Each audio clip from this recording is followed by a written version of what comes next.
Today on the Relationship Revival Show, I'm joined by Dr. Carleah East. Carleah is a clinical psychotherapist, licensed mental health counselor, motivational speaker, and author. She's the founder and CEO of Smile Psychology and Associates, LLC, and the executive director of Sapphire Woman Pathways, which supports women offenders by providing pathways of counseling, education, and community growth. Dr. East is the author of 2 books, The Hangover, Overcoming Emotional Addiction, and Don't Wait for Love, Become LOVE. She is a clinical correspondent with Bay News 9 and Channel 10 News, and her motivational speaking work through Dr. East Speaks provides keynote addresses, life purpose coaching, personal and professional development seminars, and community-based workshops on topics including, but not limited to, anxiety, divorce, and emotional addiction across the United States. With laughter and love, Dr. East inspires others to reclaim their power, embrace their truth, and design their destiny. You're listening to the Relationship Revival Podcast with John DeBach, also known as Mr. Spirituality. That's me. I'm your host, giving you insights and guidance from over 10 years in the field of this amazing journey we call romance. On this show, I go over everything you need to know about how to get into a relationship, how to get the most out of a relationship, and sometimes even how to gracefully end a relationship without pulling your hair out and going crazy. And occasionally, I'm even joined by new and old friends who are also relationship experts to bring you guidance and wisdom with new perspectives. Thanks for stopping by. Dr. Carleah East, thank you so much for being here with me today. Thank you for having me. I am super stoked about this. Yeah, me too. It's funny. I get occasional requests from different magazines or online periodicals for things they're writing on where they need input. And like recently, a few people have asked about breakups, what to do when you're breaking up, how to get over it, how to be alone and stuff. And it's clear, like, it's in the ether, right? It's in Right. the kind of, it's in the air. People are, especially after COVID. Yes. And now we're kind of like, okay, well, I don't need to be with someone, but I still feel that attachment. And you have a book coming out that I mentioned called The Hangover, Overcoming Emotional Addiction. And it's the second edition, right? Yeah, so the current first edition is available now, and the second edition will be coming out later in the summer along with a workbook. But right now, the first edition has exercises that are within it, but it's all about understanding how we get to emotional sobriety and really checking ourselves and the layers that we sometimes don't want to deal with that play a role into why we feel like we need to be booed up all the time. Yeah. For sure. Why don't we talk about what exactly emotional addiction is, how you define it, and how people can recognize it in their own lives? Absolutely. So emotional addiction is basically there is a physiological and chemical change. So the brain actually changes chemistry when it has highs and lows. So these are highs are talking about good vibrations, good vibes and good feelings, and lows are, things that make us sad and upset. Well, as we know in relationships, we have highs and lows and ups and downs. And so what happens is your brain gets used to those ups and downs of relationships. And more so, your brain gets to the point where it starts looking forward to the up, right? So you deal with the negative, but then you find yourself dealing with the negative in order to get to the positive. So it almost becomes attached to your positive experience. It's experiencing that negative in the relationship. The problem is when we don't have enough balance in that, our bodies and our brains will tell us, let's focus on the good because we're, systematically as human beings taught that way. And thusly we do. And then we become involved in this cycle where we are addicted to the ups and the downs of the relationship, which is why we keep staying tethered to that person or soul tied to that person, while we keep returning to sender, which is what I call them. We keep going back to the same relationship, or while we maintain a prototype, we have a type of person that we date, but the outcome is still the same. So that emotional addiction is driven from that pattern. It's also driven from the general stereotypes that we all feed into, as far as we are not defined as, decent human beings until somebody loves us, right? That's when we're defined, when someone has accepted us and said, yes, you're worth having or you're worth being with. And so that all kind of adds into that stereotypical ideology that we need to be connected to someone in order to define ourselves. And that's where the addiction comes from. Let's slow this down a little, because I think you just spat out 2 years of doctoral research in about 2 minutes. So I want to slow it down. I mean, first of all, just understanding that your brain releases chemicals for Mm-hmm. highs and lows that are different. Just that Mm-hmm. alone, sometimes people are like, oh, it's not just me feeling bad. There's an actual Right. chemical component. So that's Yes. important to do. But I love what you said, and I want to dive into it a little bit more about the pattern. So what's happening is you're training yourself and your brain's kind of becoming accustomed, if I'm correct. So if I'm Mm-hmm. wrong, Mm-hmm. step in. But and I oftentimes will play stupid here because I want to make sure I'm getting it, Right. at a base level. But you're training yourself that you need to go through the negative to get to the positive. Is that right? Yes, that becomes, it's almost like the negative becomes a necessary for you Right. to have that positive experience. And because typically in relationships that But are, that's not true, right? But that's not no, that's true. absolutely not true. So that's what people Yeah. need to learn, is that you have this belief, right? You have this Yes. mindset that you've trained yourself that you Right. have to go through the pain in Right. order to get that positive, but Right. that's not true. So we have to break through that barrier and say, like, you don't have to be in an abusive or a draining relationship to Right. get the positive thing. There's a different way. That's kind of one of the core components, it sounds like, of what you go through. Absolutely. Okay. Absolutely. Because you also have to think of, why do we put up with the negative, right? What is about that positive? Well, this is Yeah. the thing. When you think about relationships and when, you've had damage in your relationship or disruptions, the makeup is usually boss. The makeup is everything. Right. Right. There's Right. additional care and concern in the makeup. So you're not just having a regular high, it's an elated, like to the 10th power high, Right. because there's extra things that are taking place. And so therefore you crave that next high. That's the Right. addiction. You crave that high. And Yeah. the more lows you have, the higher the highs Yeah. may appear. But in Right. actuality, you're literally just grasping for, what seems great because Right. you're in a negative space. So the good Yeah. seems amazing, but it's really not so good. Yeah, absolutely. I think part of it on a psychological or even a spiritual level Mm-hmm. is that we constantly search as humans for meaning, Mm-hmm. right? And And so validation. yeah, but specifically meaning, right? So like when something bad happens, what does everybody say? It's like, oh, this all happens for a reason, right? So you're Right. looking for the meaning. So sometimes, and I see this pattern in my own practice, I'm sure you do too, where people make up and they have that, they almost mistake all the fights as meaningful to get to this point. Like, Mm-hmm. oh, the reason we had the fights is so we can make up. But that's an unhealthy pattern, right? Mm-hmm. It's not good to Mm-hmm. train yourself that you have to go through the pain just to get to the other side. And Right. so Or and so they'll you're say right. it's necessary for growth, but whose growth and in what Right. direction? You know what I Right. mean? It's not mutual. Yeah. So interesting. Yeah. I love it. So what is when you say you have a workbook coming out in conjunction with this, I think that's great because I'm a big homework guy. So if Mm-hmm. you've never been in therapy, some therapists are sit and listen and quietly kind of give suggestions. Others are much more hands-on and like, you need to do this, this, this, this. I'm much more of the hands-on kind. I don't know, Mm-hmm. where do you fall on the spectrum with like assigning your clients homework?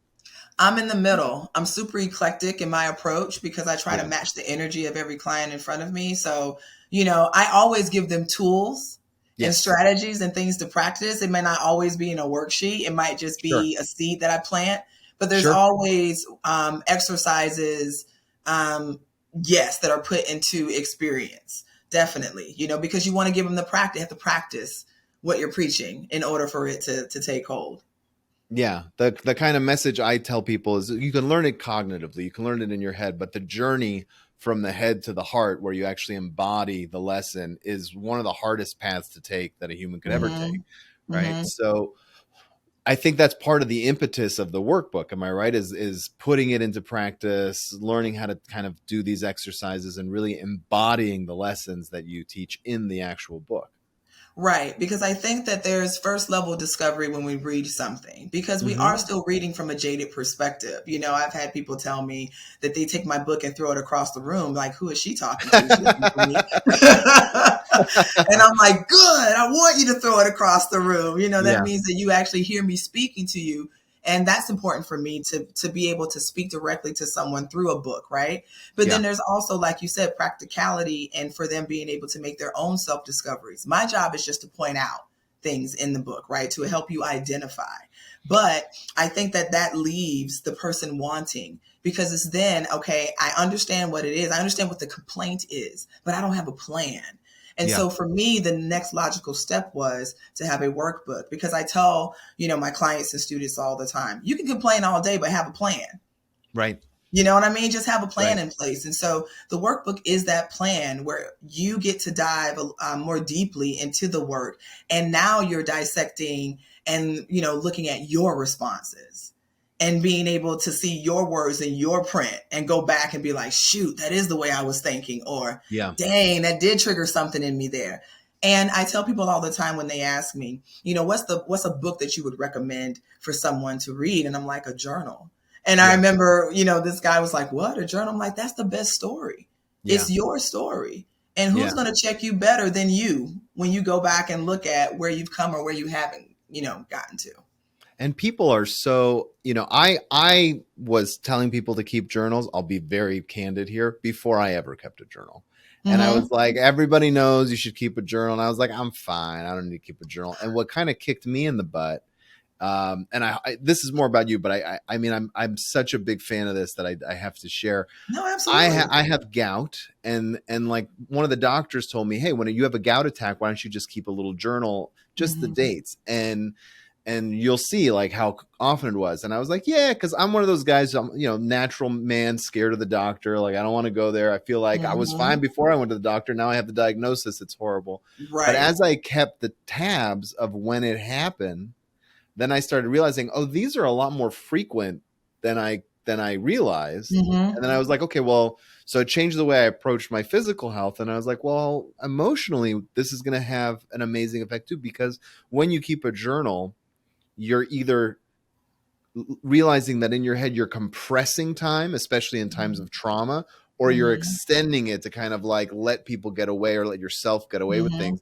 And when you can kind of date stamp things, you start realizing, oh, I'm in a different place than I was even 2 weeks ago. I got to give myself some slack and give myself some credit for the growth I've seen. And that's especially if you tie it to a brilliant method and approach like yours, where you look at emotional addiction and how to overcome it, and you see the steps you take. I think that's incredibly empowering to see how far you've come in such short time. So I love that you've kind of taken that on and made this workbook. Can you give us an example of something that might have made someone throw a book across a room, and then what that was and what an exercise to break that pattern would look like? Yeah, absolutely. So there's this one chapter that I have called Quick Fixes, and it really focuses on the fact that we will go and return to sender for these quick fixes to make us feel stable, and that we will feel in control of it because we are determining that this is happening, right? We're deciding and it's on our terms, but in actuality, it's just a quick fix, whether it's a sexual disclosure, whether it's a sexual pic, or picture, or whether it's a sexual text. These are still things that we're doing to garner that attention. And we don't even realize that we're attention seeking in that particular moment, that when we send that picture of us looking good when we're going out or whatever to the random person we haven't spoken to in weeks, that we're actually saying, please show me some attention. Like, I'm super desperate. And so, she threw the book across the room when she realized that was what she was doing. And so, because in that moment she felt empowered, I got dressed, I decided, and I'm going to show him, but it was for the wrong reasons. And so how do you get past that is, I think that first of all, let's be real. I'm not going to shift and change a person's mind just from them reading chapter 2, right? And so what I try to do is give practical means of dealing. So I would love to tell you, don't send pictures to him anymore. But if that's a pattern and we're just now breaking open to recognize this is a pattern, you're not just going to stop doing that. But if I say, hey, instead of sending your pictures to him, maybe send your picture to your homegirl who has your back. You know what I'm saying? Like, you need that positive reinforcement, and that's okay. That's not a weakness that you need that positive reinforcement. The problem that we don't want you to get that pretend reinforcement from someone who's not going to benefit you in any type of way, right? And that we know is going to utilize that for sexual benefit. we want you to feel beautiful without being sexualized within that beauty. And so therefore send it to someone that can reciprocate and give you that energy, but not necessarily feed into the other part. And so it's kind of a meet you halfway type of approach that I utilize as a therapeutic strategy, because I understand that people are on different levels, and that Yeah. all or nothing approach, we don't want people to think that way. So we can't Yeah. treat and provide assistance that way. Yeah, absolutely. And I find that comes up quite a bit in practice too, where if one partner is going through something with their family, or if they're going through something with their own abandonment issues or their own trauma in the relationship, and one partner, you know, is kind of in a different place, they keep belaboring, right? They keep arguing, even in a Mm-hmm. marriage, and they keep talking. And like one kind of quick fix for that to kind of get them out is like, don't talk to your partner about that anymore. Find a Mm-hmm. friend, bring it to therapy, talk to your pastor, your priest, or your mom. Depends on Mm-hmm. someone who isn't going to be the relationship that you're complaining about, right? Because Right. that person takes it as an attack. They take it as a Mm-hmm. criticism. And so Mm-hmm. sometimes it's like getting that steam off in a way and getting the attention. I've never thought about it that way, but you're right. Getting the attention from Mm-hmm. a healthier place, if you Right. still need it, until you're at the Right. point where you don't want the attention at all or don't need it Right. as often, is a great kind of way to do that. Mm-hmm. Um, And normalizing those emotions, because they are normal and they're not, yes. indicative of you being promiscuous or indicative of you being weak. These are human feelings and emotions. And what I try to get people to understand is that feeling, that drive, that came from a pure place. Regardless of, we may give into it in an unhealthy ways, the emotion comes from a pure experience that we had. And so it's understanding that there is normalcy in the way that I feel, and that I can feed into it to an extent, right? But in a healthier way. Mm-hmm. So I'm just processing everything you said, because so if I'm quiet, it's not. I'm just trying to think. All It's good good. stuff. So what was the impetus when you wrote the first edition that Mm-hmm. got you to really want to write this book? Were you seeing it in your own life? Were you seeing it in your practice? Yeah, so guilty, married the same dude twice. Like, absolutely. I was deep in emotional addiction, let me tell you. When you say Absolutely came marry from the my own same dude, experience. did you remarry the exact same guy or the same type of guy twice? No, the exact same guy. So you guys split up and got remarried? Yes, Oh wow. absolutely. Are you Yes. still married, or did it not work No, out? Oh, no, okay. it didn't work out a second time. And Yeah. so don't get me wrong. I have nothing against couples breaking up, divorcing, and coming back together. That's not what Sure. this is about. This was about the fact that I knew that I wasn't with someone healthy. I was in love with the ideology of being in love, but I also loved him, right? So there's a Yes. mixture there. I was at that point where it's, you're a professor, you're this, you're that, you need to be married. What? You're over, you're almost 30. What's going on? Like, there were all these Mm-hmm. things that were playing a role into stereotypes and culture and all of that. And I Yeah, the brought into all of narrative you that. kind of weaved for yourself. Go ahead. Absolutely, absolutely. And then you look at your parents and they got married young, they've been married forever, and you're like, oh my God, I don't want to mess it up. So there's all of that. So I ended up marrying him, and we had some addiction issues and just didn't work out. But the guilt that I felt from the divorce, because it wasn't something that in my mind at that time that God was releasing me from, right? Mm-hmm. The big thing hadn't been violated as far as to release me from the marriage spiritually. No one had stepped out. So how could I leave? I wasn't being hit on and abused, or Right. I wasn't being called out of my name. So what is my problem? So it's these types of things that make you stay and rationalize. And so we Mm-hmm. went back into the relationship again with the same issues that we had the first time. And so in understanding why I kept going back, and the fact that I didn't have certain connections, even like with my father, him being, military and, very stern in his thought processes and being huge in the community means less time at home, and so you don't get that consistency like you would love. And so you look for that in relationships, Mm-hmm. and I had to be real about that's what I was doing. Yeah. And so from my own story and coming out of it, so to speak, I knew that other individuals were going to have struggles and challenges in the same area, because we all get that same historical message of how you are defined as someone of worth or value. And so that's what really stemmed it. And I was like, I got to help people Yeah. recognize, when they are in these emotional relationship cycles and how to Yeah. break themselves free and be okay with being single. Because single is not alone, right? Single is that you're not in necessarily a relationship, but it doesn't mean you're destitute and dire and, and Right. abandoned. It, Right. it, it means that you're not in a relationship or in an intimate one. But what about all the relationships you are in? Like, Mm-hmm. think about those. Are you really alone? No, you're not alone, but the thought process gets you there. And so that's what the book really talks about, is helping us feel very confident in our spaces of being single and being okay with that space. And does your book, is it specific to romantic relationships, or are these emotional addictions also in parent child or Mhm. friendship? Does it go into that, or is it focused more No, on the the book romance? definitely is more of a relationship Right. baseline. But to Yeah. be honest, I've had people who read it and were able to totally apply Oh some of the yeah. same concepts and ideas. Because when you think Yeah. about a relationship, that doesn't mean intimacy, right? A relationship is a connection between two people, and hopefully there's reciprocity in that dynamic, right? Yeah. And so the book can be applied, but it is about relationships. And I like it because it's about fluid relationships, meaning no matter how you identify, who you identify, and what with, and who you love and how you choose to love, the book applies because it's about RESPECT, first of Yeah. all. Yeah. And it's also about you getting back to you and feeling good about your baseline so that you can be the best partner or mate, husband or wife in a relationship. Okay, great. Can I ask you something about, you said, you mentioned your dad was military. Is that right? Mm-hmm. So I've, this is just curious, and if it's too personal, we can change the subject, but and I'll even edit it out if you if you want. But I've found that, when I deal with people who have single parents, or Mm-hmm. where they're in a single parent household, their love language that they often have is acts of service. I'm curious, with military, where there's like gaps where you don't see them as much, is quality time one of your love languages, or is it something that like is far distant and like not as meaningful? And it's just one case, but I'm kind of Yeah, curious if it had an absolutely. impact.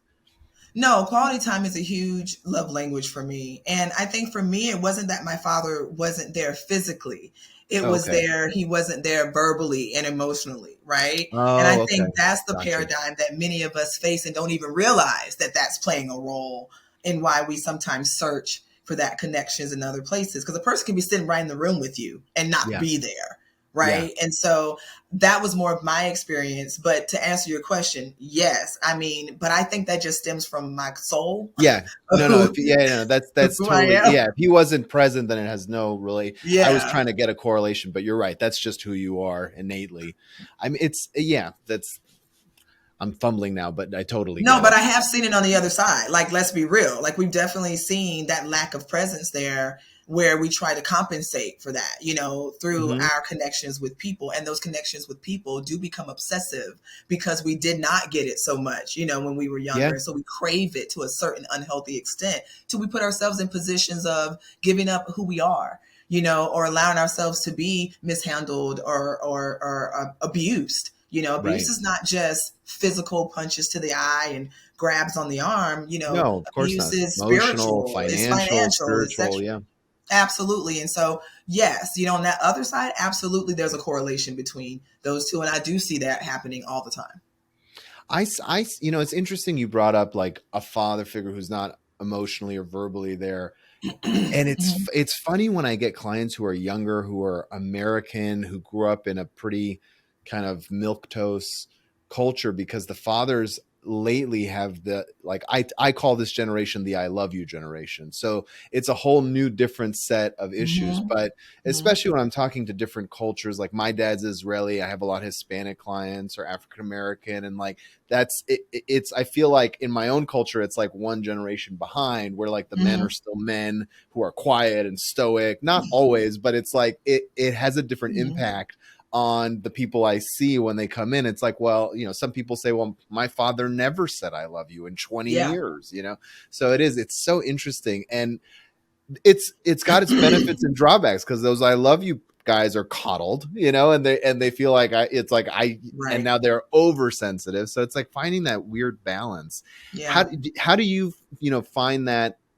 Does either one of those play into emotional addiction? Having a parent possibly who was either completely emotionally unavailable or one Hmm. who was too emotionally Hmm. available. Would that play into kind of what Oh you're? yeah, oh yeah, Okay, absolutely. I mentioned that within, I think, the first chapter. It talks about, what is our primary example of a healthy or an unhealthy or sure, relationship, right? Whether we know it's healthy or not, it's our parents. And so if you had a mom that was, submissive to a fault, sure, then you pick up those behaviors. If you have a father that's, not necessarily hands-on, or one that's constantly hands-on, you absolutely, and that plays a role into how you begin to define yourself in these relationships, which means how you communicate in these relationships, how you express yourself, how you put your foot down, how you set boundaries. And so absolutely, that is our first role model, right? Is what we see in the home, whether we want to acknowledge it or not.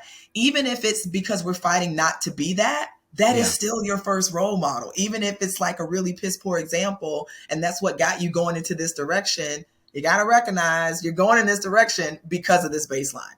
And yeah. so what we experience in the home is always going to have an impact on us. It doesn't have to be a negative impact, but it's still going to have an impact. When you're breaking through these patterns, I assume that it's hard for a lot of people Mm-hmm. and there's stress. Do you Mm-hmm. go into how to de-stress in the book, and if not, how do you personally kind of deal with those, pain points of growth? Right, right. I think the book is outlined so that everything that I confront, right, the reader on, I have an exercise for them to practice themselves.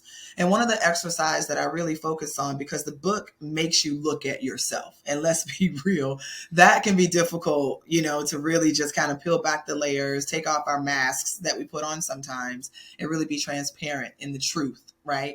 And so one of the exercises I have them do is a mantra, which is really about them writing down everything they can't stand about themselves, like everything, which Hmm. we know is easy. My butt, my thighs, my muscles, or lack thereof, my receding hairline, whatever that is, whatever that thing is that you have that you don't like, you write it down. Sure.